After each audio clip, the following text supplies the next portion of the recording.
Hello, friends, and welcome back to Stories About Entitled People. It's sad when the client does not fulfill his obligations under the contract and then threatens to sue, but our OP was ready for such a scenario and came out of that situation very nicely. I'm sure you'll love it.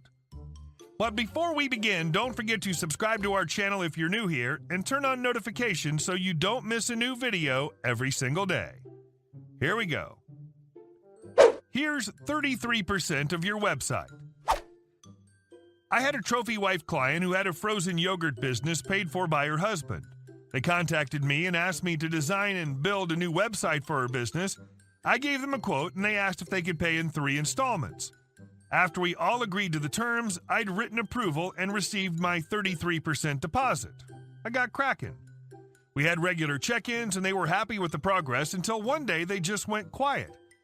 They were already behind on the second payment, and I was growing impatient. I was done with the site and just needed final approval and payment before launching it, but I couldn't get a hold of either of them.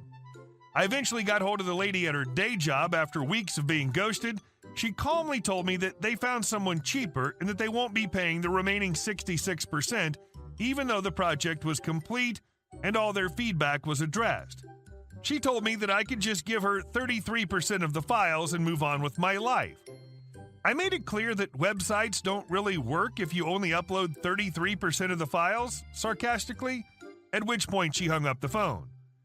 I still had their FTP details for their brand domain that housed their current, old website, so I decided to take revenge. I created a page with an animated fake loading bar that was stuck at 33%. Underneath the loading bar was the message, "This company does not pay their suppliers. They decided to pay only a third of the price, so now they have only a third of a website." I went as far as to download the website files, split it up in roughly 3 portions, file size, and upload a zip folder containing a third of the files to the FTP folder. This way, I actually gave them the 33% they paid for and could show the file size to prove it. I also permanently deleted the old site's files from the folder so they couldn't restore from a backup. Not that they'd have a clue how to do that. They threatened to sue me. I'm still waiting. Judges generally don't take kindly to people who don't pay their contractual bills. I'd sell the account to a debt collector or file a lien on whatever real estate they own. And our second story. Going overseas but want to keep your numbers? Fine, I'll activate roaming for you and your family. So this story takes place over 10 years ago when I was working FOH for my country's largest telco. On this day, a man and his family walk in. I'd signed him, his wife, and 5 children up a few months prior, and remembering how fun our previous interaction had been, I walked up and greeted him by name and asked him what I could do for him this time. The conversation was as follows. Dad is dad, me is me. Dad: "We're heading overseas next week for a few months. I need to have roaming activated on my account." "Oh, that's easy. Should take a few minutes to add the necessary codes and grab the paperwork for you." Thinking he was just referring to his mobile number. "Are we just adding the codes to your number and your wife's number? Also, do you know what your projected usage is going to be, as I might suggest an alternative measure to activating roaming?" "No, I want all the kids' numbers activated too. We plan to use all our mobiles like we normally do." I balked slightly and looked at the kids, who were all glued to their hip tops, sidekicks if you're from the States.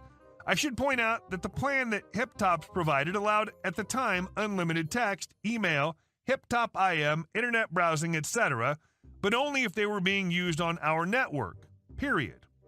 Me: "Are you certain? The Hip Top plans for your children are only valid when used on..." And he cut me off. "Yes, I'm certain. Just activate the roaming on my account." I really must insist on suggesting that I began, but was cut off short again. "I don't want to hear your suggestions. I just want roaming activated on the account. Now do your job and activate the roaming." More sternly, "Sir, the Hip Top plans don't cover usage outside of the country. If your children use them overseas, the bill will be..." "Where's your manager? I want to speak to them." Giving a sigh of defeat, I seated them and went out the back to grab some of the relevant paperwork and grab my manager. My manager at the time asked me why I needed so much roaming TNC's paperwork. When I explained the situation, she was hesitant to let me go ahead with what was about to happen And after trying to explain to the customer the potential bill and offer the suggestion to activate a prepaid number overseas, he said he still wanted roaming. My manager nodded at me. Malicious compliance mode, activate. After close to 40 minutes of navigating some minor errors and a call to our BOH, the paperwork was signed and they were on their way. My manager and I went into the system for a while to run through some rough calculations on their potential bill based off the previous usage. For their 3-month holiday, we predicted that each bill was going to be close to $6,000 to $7,000 just based on the standard usage of their bills. 4 months later, the dad returned, and boy was he PO'd. He had with him 3 large envelopes, heavy with paper. He walked up to the desk I was at while replying to some emails, threw the envelopes on the desk and screamed, "What the F is this? Do you think this is a joke?" Me, very confused and defensive at this moment. "What the hell's your problem? What are you even talking about?" "This," he screamed, spit flying from his mouth, dumping the 3 large bills he'd accrued while overseas all over my desk from the envelopes. "What is all this?"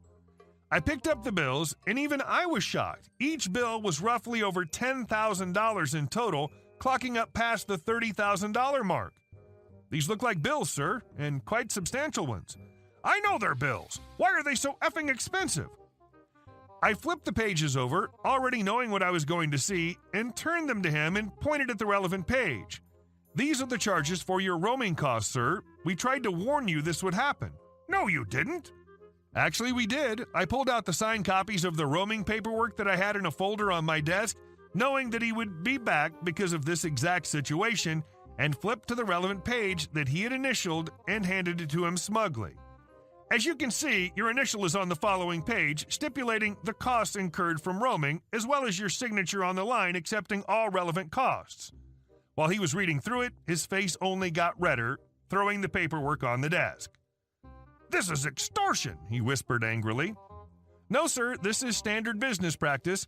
We attempted on multiple occasions to inform you of this, but you failed to listen, so we merely complied with your request.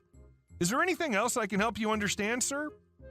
After a few short moments of defeated silence, I packed his bills back in their envelope and handed them to him and asked him to leave. Begrudgingly, he left, but not quietly, shouting all sorts of profanity and accusations as he left. Never did see him again, though. Maybe next time he'll read the T&Cs a little more closely or listen to those who were trying to warn him about his poor choices. Entitled parents want us to pay their debt. The 4 of us siblings are working. Average jobs, average pay, enough to get by and afford little luxuries.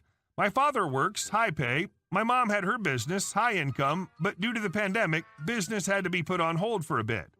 Since my dad has high income, we weren't worried about our mom and the house they're paying for. They recently acquired a rest house in the countryside.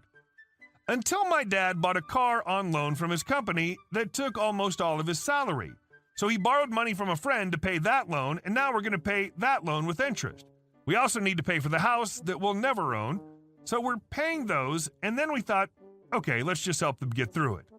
Until last month when he squandered the money to pay for his house, when he's not paying the friend, when he's not providing for my mom with what he had left, when he bought a washing machine on loan as a gift for my grandma, a loan we're also paying for. When he went into a deal with a friend to start a business he doesn't have money for. I'm at my wit's end. I'm close to cutting off ties with him. I don't talk to him. He can message me, but I don't open his chats. I'm civil. My mom's almost the same. She asks for money in the most guilt-trippy way. We give her an allowance every month on top of us paying their loans, but it's not enough because she gives it to her siblings who need money. So I think it's time to cut them off. I called and said they need to sell the rest home and recoup what they can. They aren't just living beyond their means, they're living beyond me and my siblings' means as well now. Sounds like they're both very irresponsible and trying to live way beyond their means. And our last story.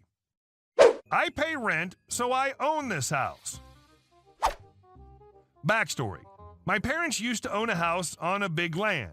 When my older siblings went away for college, the house felt too big for our needs, so my parents decided to sell the house, but not all the land. They built a smaller house on the part of the land they didn't sell. A few years later, we moved to a city 2 hours away and kept the house as a place to go during the summer. My parents decided to rent the house as it was well located and had a really nice view. Renting it meant that they could use the money towards the mortgage and taxes. Enter our Karen. Karen and her boyfriend rented the place so she could be closer to her work. From the start, my dad made it clear the place was for rent, and my parents planned on living in that house after retiring. At that time, both of them planned to work for at least another 20 years. They would, of course, notify Karen in advance when they wanted to take back the house, so she would have plenty of time to find a new place. In return, they asked that she notify them in advance should she wish to move out so they could find a new renter. The lease also stated that my parents would have some of their things locked in storage in the basement as well as in a shed on the property, and that they would always call Karen before dropping by to get something out of storage, which was in the basement and connected by the garage, so they wouldn't even disturb Karen. For a few years, Karen was an okay renter. She paid the rent through a check each month. She smoked inside and didn't take care of the land, but my dad didn't make a fuss about it. Real trouble started after around 12 years. Every few months, Karen's checks would bounce back. My dad would call her to ask about it. Karen would profusely apologize and rectify the situation. Then it became every other month until it was every month. Finally, my dad had enough and called her about the lease and the rent.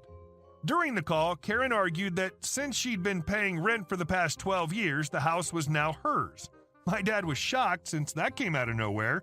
He tried to explain to her that she was renting the place like they had agreed on since the beginning. Karen went on a beef fit about how she had paid so much over the years, and she was the one living there and taking care of the place, which she was not at all. Therefore, it should be hers. She threatened to take my dad to court. Now, where I live, there are many laws which protect the renter, and it can be a real bee to deal with when you have a nasty renter. My dad hired a lawyer to make sure everything was in order.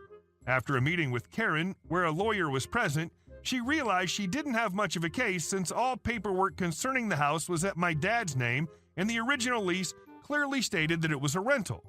So my dad gave her the shortest possible notice of eviction allowed by law. Bye, Karen.